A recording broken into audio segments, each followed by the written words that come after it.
Hi friends, എൻസൈക്ലോപിക്സിൻ്റെ പുതിയൊരു വീഡിയോയിലേക്ക് നിങ്ങൾക്ക് ഏവർക്കും സ്വാഗതം. അപ്പോൾ നമ്മൾ ഇന്ന് ചർച്ച ചെയ്യാൻ പോകുന്നത് ഭൗതിക ശാസ്ത്രവുമായി ബന്ധപ്പെട്ട് ഇനി നടക്കുന്ന മത്സര പരീക്ഷകൾക്ക് ചോദിക്കാൻ സാധ്യതയുള്ള ടോപ്പിക്കിൽ നിന്ന് കുറച്ച് ക്വസ്റ്റ്യൻസ് ആണ് ഇന്ന് ഉൾപ്പെടുത്തിയിട്ടുള്ളത്.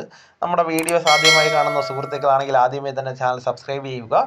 അപ്പോൾ ഘടികകളുടെ കമ്പനം മൂലം മാധ്യമത്തിൻ്റെ ഒരു ഭാഗത്തുണ്ടാകുന്ന വിക്ഷോഭം മറ്റു ഭാഗങ്ങളിലേക്ക് വ്യാപിക്കുന്നത് എന്ത് പേരിലാണ് അറിയപ്പെടുന്നത്? എന്ത് പേരിലാണ്? തരംഗചലനം എന്ന പേരിലാണ് അറിയപ്പെടുന്നത്.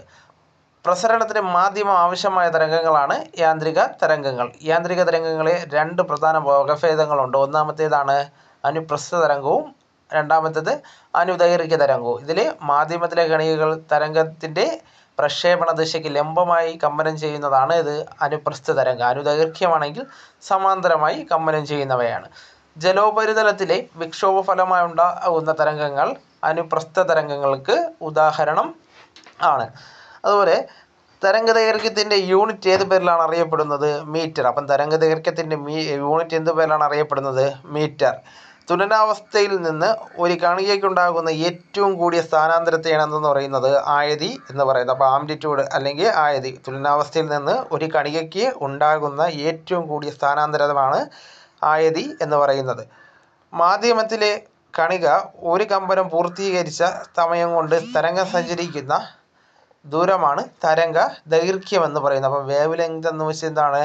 മാധ്യമത്തിലെ കണിക ഒരു കമ്പനം പൂർത്തീകരിച്ച സമയം കൊണ്ട് തരംഗം സഞ്ചരിക്കുന്ന ദൂരത്തെയാണ് തരംഗ ദൈർഘ്യം അല്ലെങ്കിൽ വേവ് ലെങ്ത് എന്ന് പറയുന്നത്. സമാന കമ്പനാവസ്ഥയിലുള്ള അടുത്തടുത്തുള്ള രണ്ട് കണികകൾ തമ്മിലുള്ള അകലത്തിന് തുല്യമാണ് തരംഗ ദൈർഘ്യം. അതുപോലെ തരംഗം സഞ്ചരിക്കുമ്പോൾ മാധ്യമത്തിലെ ഒരു കണിക ഒരു കമ്പനം പൂർത്തിയാക്കാൻ എടുക്കുന്ന സമയമാണ് തരംഗത്തിൻ്റെ പീരീഡ് എന്ന് പറയുന്നത്. അപ്പം പീരീഡിൻ്റെ യൂണിറ്റാണ് എന്ത്? സെക്കൻഡ്. അതുപോലെ ഒരു സെക്കൻഡിലുണ്ടാകുന്ന കമ്പനങ്ങളുടെ എണ്ണമാണ് എന്തെന്ന് പറയുന്നത്? ആവൃത്തി. അപ്പോൾ ഒരു സെക്കൻഡിലുണ്ടാകുന്ന കമ്പനങ്ങളുടെ എണ്ണത്തിനെയാണ് ആവൃത്തി എന്നും, തരംഗത്തിൽ സഞ്ചരിക്കുമ്പോൾ മാധ്യമത്തിലെ ഒരു കണിക കമ്പനം പൂർത്തിയാക്കാൻ എടുക്കുന്ന സമയത്തെയാണ് എന്തെന്ന് പറയുന്നത്? പീരീഡ് എന്നും പറയുന്നത്. ആവൃത്തിയുടെ യൂണിറ്റ് എന്താണ്? ഹെഡ്സ് ആണ്. അപ്പോൾ ആവൃത്തിയുടെ യൂണിറ്റ് എന്താണ്? ഹെഡ്സ് ആണ്. ഒരു സെക്കൻഡ് കൊണ്ട് തരംഗം സഞ്ചരിച്ച ദൂരം തരംഗവേഗം എന്നറിയപ്പെടുന്നു. തരംഗവേഗത്തിൻ്റെ യൂണിറ്റ് മീറ്റർ പെർ സെക്കൻഡാണ്. അപ്പം തരംഗ വേഗത്തിൻ്റെ യൂണിറ്റാണ് എന്ത്? Metre per second. സ്ഥിര വേഗത്തിലുള്ള തരംഗത്തിൻ്റെ ആവൃത്തി കൂടുമ്പോൾ തരംഗദൈർഘ്യം എന്ത് ചെയ്യുന്നു? കുറഞ്ഞു വരുന്നു. അടുത്തത്, മാധ്യമത്തിലെ കണികകൾ തരംഗത്തിൻ്റെ സഞ്ചാരദിശയ്ക്ക് സമാന്തരമായി കമ്പനം ചെയ്യുന്നതാണ് ഏത്? സമാന്തരമായി കമ്പനം ചെയ്യുന്നവയാണ് ഏത്? അനുദൈർഘ്യ തരംഗം. നമ്മൾ നേരത്തെ പറഞ്ഞതാണ് സമാന്തരമായി കമ്പനം ചെയ്യുന്നവയാണ് അനുദൈർഘ്യ തരംഗങ്ങൾ എന്നറിയപ്പെടുന്നത്. മാധ്യമത്തിൽ ഉച്ചമർദ്ദ മേഖലകളും നീചമർദ്ദ മേഖലകളും ഉൾപ്പെടുത്തി സഞ്ചരിക്കുന്ന തരംഗങ്ങളാണ് ഏത്? അനുദൈർഘ്യ തരംഗങ്ങൾ. ശബ്ദത്തിൻ്റെ വേഗം ഏറ്റവും കൂടിയിരിക്കുന്നത് ഏതിലാണ്? ഖരവസ്തുക്കളിലാണ്. ഇപ്പം ഈ കഴിഞ്ഞ പരീക്ഷയ്ക്ക് ചോദിച്ചതാണ് ശബ്ദം താഴെ തന്നിരിക്കുന്നവയിൽ ഏത് മാധ്യമത്തിലാണ് ഏറ്റവും വേഗത്തിൽ സഞ്ചരിക്കുന്നത്? അപ്പോൾ ശബ്ദത്തിന് ഏറ്റവും കൂടുതൽ വേഗത ഉള്ളത് ഏതിലാണ്? ഖരവസ്തുക്കളിലാണ്. ശബ്ദത്തിൻ്റെ വേഗം ഏറ്റവും കൂടിയിരിക്കുന്നത് ഖരവസ്തുക്കളിലാണ്. ശബ്ദം വേഗം ഏറ്റവും കുറഞ്ഞ മാധ്യമം അപ്പോൾ ഏതാണ്? വാതകം. അപ്പം ശബ്ദത്തിൻ്റെ വേഗത ഏറ്റവും കുറഞ്ഞ മാധ്യമം ഏതാണ്? ചിലപ്പോൾ നമുക്ക് തെറ്റിപ്പോവും. വാതകമെന്ന് നമ്മൾ ഖരമൊന്ന് തെറ്റ് ചെയ്തും. അപ്പം ഏറ്റവും വേഗത കുറഞ്ഞത് എവിടെയാണ്? അപ്പം വാതകത്തിൽ ആണ്. വായുവിലൂടെയുള്ള ശബ്ദത്തിൻ്റെ വേഗത എത്രയാണ്? നമ്മൾ പൊതുവെ 340 എന്ന് പറയും, പക്ഷെ 343 മീറ്റർ പെർ സെക്കൻഡാണ്. അപ്പോൾ വായുവിലൂടെയുള്ള ശബ്ദത്തിൻ്റെ മേഖല എത്രയാണ്? 343 ഓപ്ഷനിലുണ്ടെങ്കിൽ അത് നമ്മൾ കറുപ്പിക്കണം. അടുത്തത്, ശബ്ദം വ്യത്യസ്ത വസ്തുക്കളിൽ തട്ടി തുടർച്ചയായി പ്രതിപദിക്കുന്നത് എങ്ങനെയാണ് അറിയപ്പെടുന്നത്? ആവർത്തന പ്രതിപതനം എന്ന പേരിലാണ് അറിയപ്പെടുന്നത്. ആവർത്തന പ്രതിപതനം ഉപയോഗപ്പെടുത്തുന്നത് ഏതിനൊക്കെയാണ്? സാധാരണ സംഗീത ഉപകരണങ്ങൾക്കാണ്. ഉദാഹരണം ഡ്രംസ്, നാദസ്വരം, ഗിറ്റാർ, വയലിൻ ഇവയൊക്കെ അതിന് ഉദാഹരണമാണ്. ഹോണുകൾ എന്നിവ ശബ്ദത്തിൻ്റെ എന്താണ്? ആവർത്തന പ്രതിപതനം എന്ന സവിശേഷതയാണ് പ്രയോജനപ്പെടുത്തുന്നത്. ശബ്ദത്തിൻ്റെ ആവർത്തന പ്രതിപതനം ഉപയോഗിക്കുന്ന വൈദ്യശാസ്ത്ര ഉപകരണമാണ് ഏത്? സ്റ്റെതസ്കോപ്പ്. വൈദ്യശാസ്ത്ര ഉപകരണം ഏതാണ്? സ്റ്റെതസ്കോപ്പ്.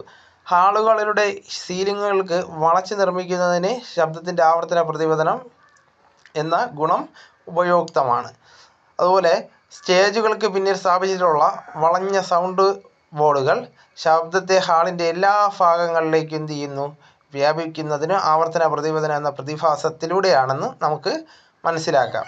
അതുപോലെ ആവർത്തന പ്രതിപതനത്തിൻ്റെ ഫലമായി തുടർച്ചയായി ഉണ്ടാകുന്ന മുഴക്കം ഏത് പേരിലാണ് അറിയപ്പെടുന്നത്? അനുരണനം എന്ന പേരിലാണ് അറിയപ്പെടുന്നത്. അപ്പോൾ ആവർത്തന പ്രതിപതനത്തിൻ്റെ ഫലമായി തുടർച്ചയായി ഉണ്ടാകുന്ന മുഴക്കം ഏത് പേരിലാണ് അറിയപ്പെടുന്നത്?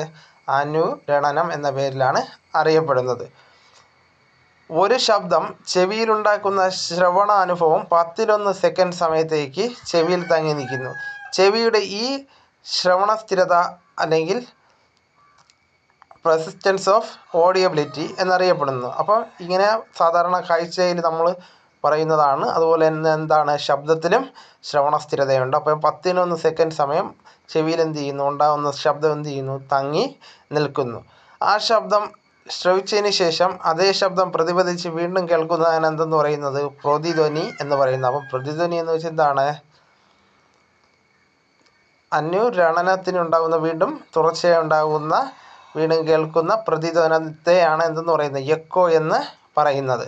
പ്രതിധ്വനി കേൾക്കണമെങ്കിൽ പ്രതിപതന തലം ചുരുങ്ങിയ എത്ര മീറ്റർ? 17 മീറ്റർ കൂടുതൽ അകലത്തിലായി. അപ്പം പ്രതിധ്വനി എക്കോ കേൾക്കണമെങ്കിൽ പ്രതിപതന തലം ചുരുങ്ങിയത് എത്ര?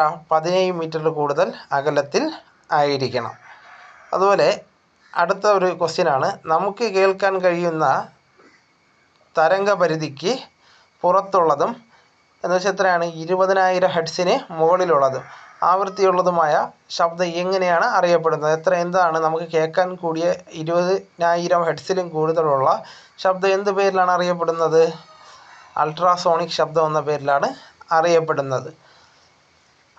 അതുപോലെ ഇതുമായി ബന്ധപ്പെടുത്തി കുറച്ച് വിവരങ്ങൾ നമ്മൾ നോക്കുമ്പോൾ, സപ്രള ആകൃതിയിലുള്ള കോയിലുകളായ സ്പൈറൽ ട്യൂബുകൾ, അമിതമായ ആകൃതിയില്ലാത്ത യന്ത്രഭാഗങ്ങൾ, ഇലക്ട്രോണിക് ഘടകങ്ങൾ തുടങ്ങിയവ വൃത്തിയായി ഉപയോഗിക്കുന്നവയാണ് അൾട്രാസോണിക് തരംഗങ്ങൾ. അപ്പോൾ സപ്രള ആകൃതിയിലുള്ള കോയിലുകളായ സ്പൈറൽ ട്യൂബുകൾ, നിയതമായ ആകൃതിയില്ലാത്ത യന്ത്രഭാഗങ്ങൾ, ഇലക്ട്രോണിക് ഘടകങ്ങൾ തുടങ്ങിയവ എന്താണ്?